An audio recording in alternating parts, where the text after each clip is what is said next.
मला तुमच्याशी थोडं बोलायचंय, दार लावून घ्या. A few moments later.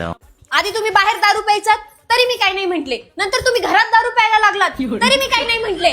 आज तर तुम्ही हद्दच केली, डायरेक्ट मित्रालाच घेऊन घरात बसलात. आता घराला काय बार बनवतात का काय? मी घराला घर बनवायचा प्रयत्न करते आणि ह्या माणसाचं ना वेगळंच काहीतरी. अहो काय म्हणतील, no, no, no, no.